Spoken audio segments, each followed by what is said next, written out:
chunga thil thleng hi ka hring hriat na hian a hmel hriat ngai lova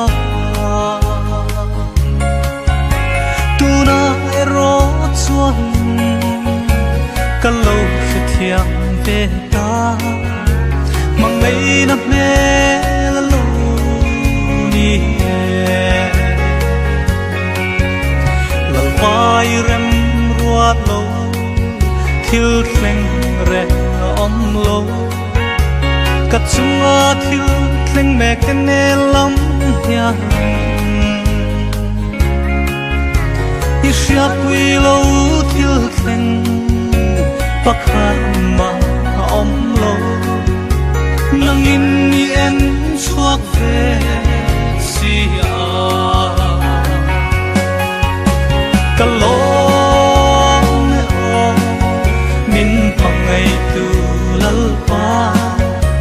i bela dam na om min hu tir wangin lom thu shil nei lo zong suy tu dang ka nei lo ka lo me o lalpa du ka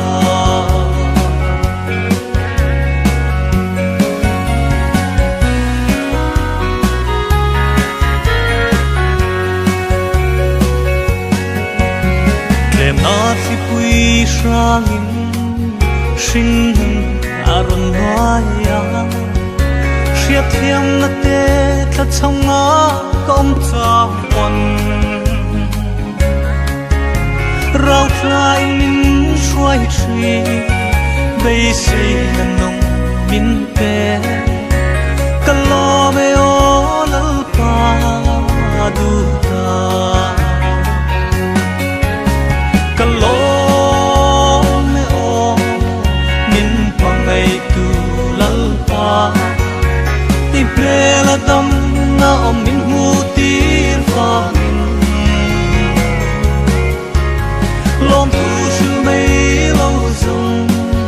suy tu dang ka nei lo ka lo me o lalpa du ka